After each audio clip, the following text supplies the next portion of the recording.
Satu sendok kegelapan, satu sendok ketakutan, dan satu sendok keanehan dicampur ke dalam wadah penuh dendam. Percampuran menjadi satu padu, iri berubah jadi dengki. Lahir berubah menjadi mati. Terciptalah sebuah cerita yang mulai terhidang. Cerita suram siap dinikmati.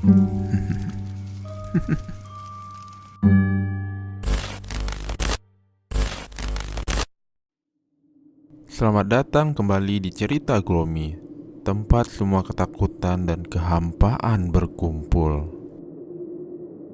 Hai, bagaimana kabar kalian hari ini? Apa dunia sudah berpihak padamu? Atau kalian dipenuhi dengan kesialan-kesialan yang membuat kalian muak? Semua hari buruk itu hanyalah makanan busuk yang bisa saja kalian buang. Tenang saja, semua mimpimu akan terwujud. Tanpa berlama-lama lagi, cerita Glomi akan dimulai. Cerita pertama seperti biasa akan dibacakan olehku. Cerita pertama dengan judul Pindah Rumah. Cerita dari Astrid. Waktu itu saya baru saja pindah rumah ke daerah Bogor bersama orang tua dan kakak saya. Rumah tersebut bukan rumah yang besar dan termasuk rumah yang tua. Letaknya agak terpelosok. Masih terlihat hutan di sekitar belakang rumah. Banyak sekali ornamen kayu di dalam rumah. Kamar saya, kamar kakak saya, dan ruangan keluarga berada di lantai 2. Sedangkan kamar orang tua saya, dapur dan ruang tamu, dan juga kamar mandi berada di lantai 1. Orang tua dan kakak saya merupakan orang yang sibuk bekerja hingga selalu pulang malam hari. Sedangkan saya adalah orang yang tidak suka keramaian, sehingga saya banyak menghabiskan waktu sendirian di rumah. Biasanya saya hanya berdiam diri di kamar. Saya akan keluar kamar ketika ingin ke kamar mandi atau makan.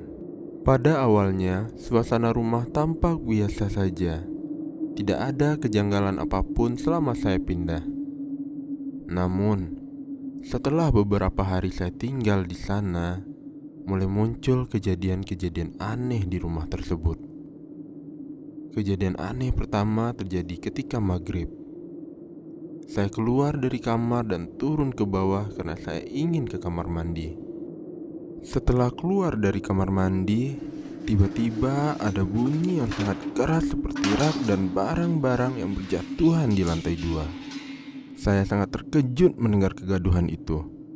Ketika itu saya berpikir bahwa itu adalah maling yang masuk dari jendela lantai 2. Dengan jantung berdegup, saya segera berlari ke dapur, mengambil pisau dan perlahan naik tangga sambil berteriak, "Siapa di atas sana? Jawab!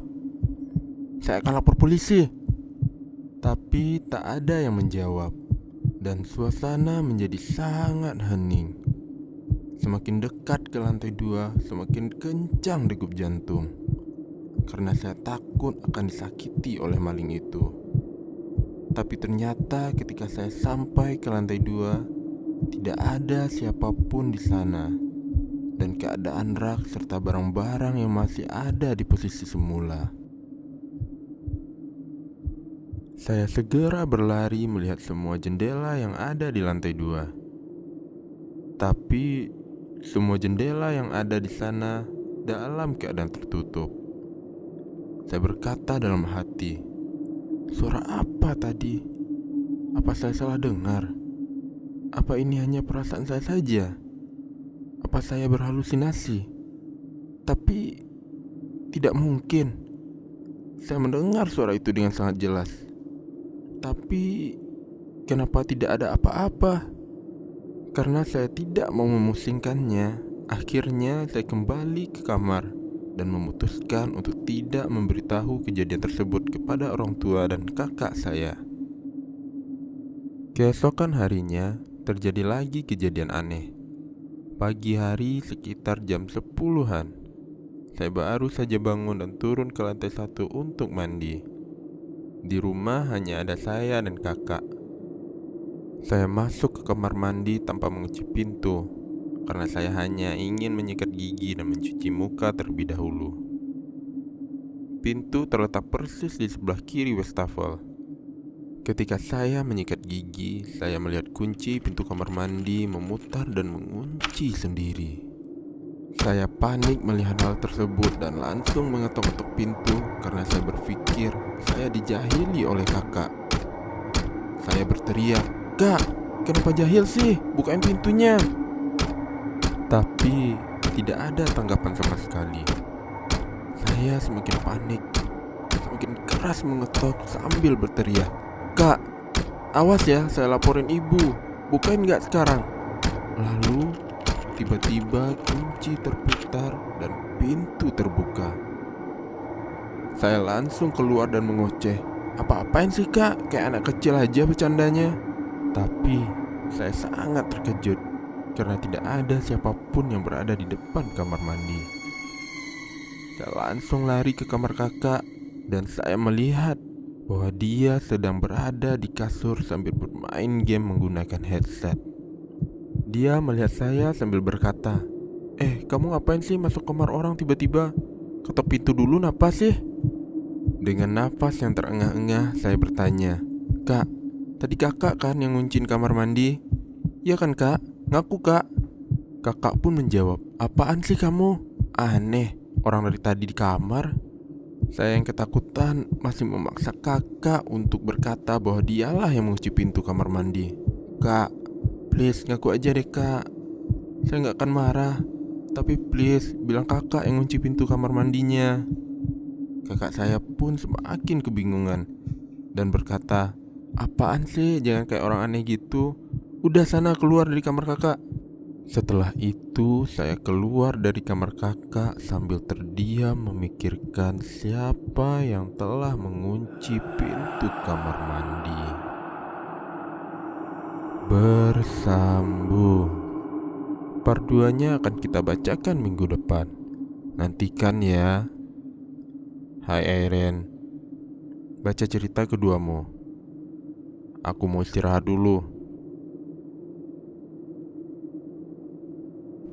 Hai, kembali bersamaku, Airen. Berisik sekali kau, Royren. Baiklah, cerita kedua kali ini berjudul Lukisan.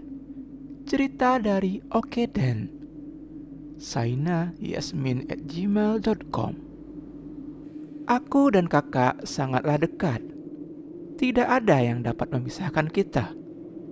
Aku, Davian Baktir, dan kakakku, Amira Baktira. Nama di belakang nama kami adalah nama marga keluarga. Baktir untuk laki-laki, sedangkan Baktira untuk perempuan. Amira sering sekali mengajakku bermain bersama. Aku sangat senang karena hal yang menjadi favoritku adalah bermain bersama Amira. Namun, aku merasakan adanya hal janggal dari Amira. Ia seringkali menatap sisi pojok di suatu ruangan. Dan juga, ia seringkali tiba-tiba terbangun dari mimpinya. Karena hal itu, aku pun bertanya kepada Amira. Namun, Amira selalu menjawab, "Tidak apa-apa, aku cuma mimpi buruk." Aku pun penasaran dan memutuskan untuk bertanya pada orang-orang di rumah. Orang-orang rumah berkata kalau Amira mempunyai kelebihan, yaitu ia dapat melihat apa yang tidak bisa dilihat oleh manusia biasa. Aku semakin penasaran tentang apa yang terjadi pada Amira. Aku selalu bertanya-tanya dalam benakku. Aku pun menghilangkan rasa penasaranku dengan ide cemerlang, yaitu melukis. Aku meminta Amira untuk melukis apa yang ia lihat selama ini. Namun Amira menjawab, Tidak, aku tidak akan melakukannya. Kau belum siap dengan apa yang sering aku alami, jawabnya.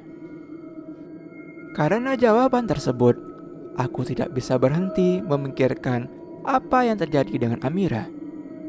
Dan juga karena kelebihan Amira itu membuatku semakin penasaran. Aku pun berkali-kali menawarkan ideku agar semua rasa penasaranku terkabul. Namun, Amira selalu menjawab, "Tidak, kau belum cukup kuat untuk melihat semua ini. Jangan coba-coba." Tolaknya mentah-mentah. Hingga suatu hari, Amira mengabulkan semua permintaanku.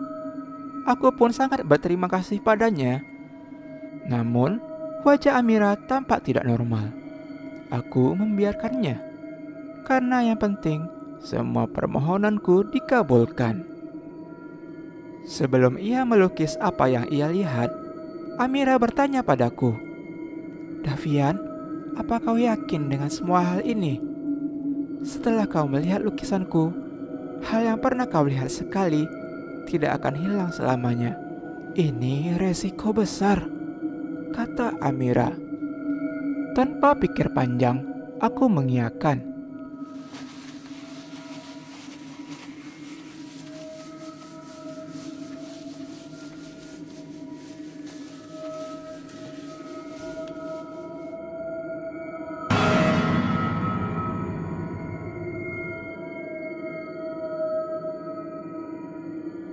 Namun, jawabanku membuatku pun menyesal. Aku berhasil melihat apa yang dilihat oleh Amira.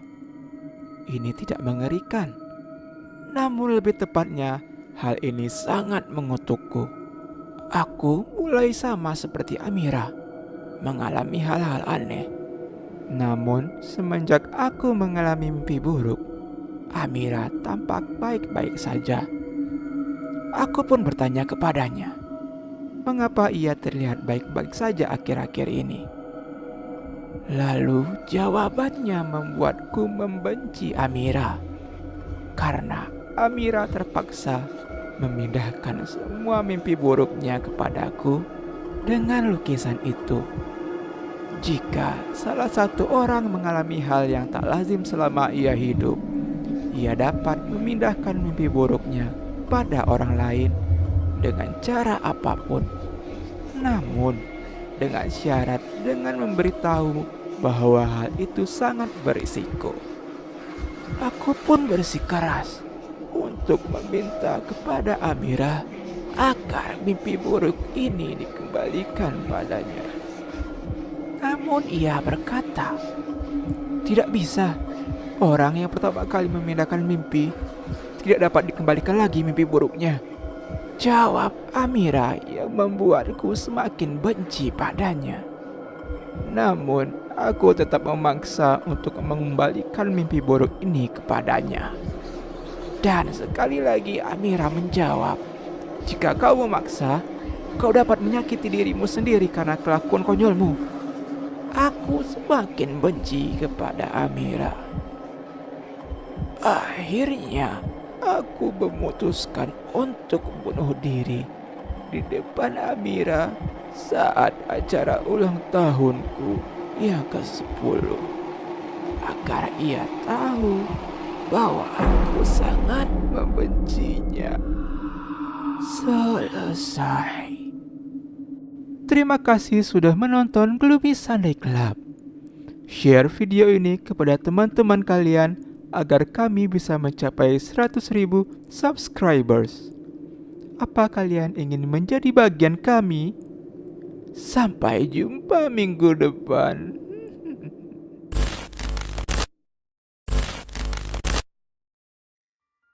Kalian ingin ceritanya dibacakan olehku? Kirim cerita horor kalian ke email ceritaglomi@gmail.com. Cerita kalian boleh berupa cerita hantu, cerita horor fiksi, dan riddle. Tunggu cerita Glomi menghantuimu.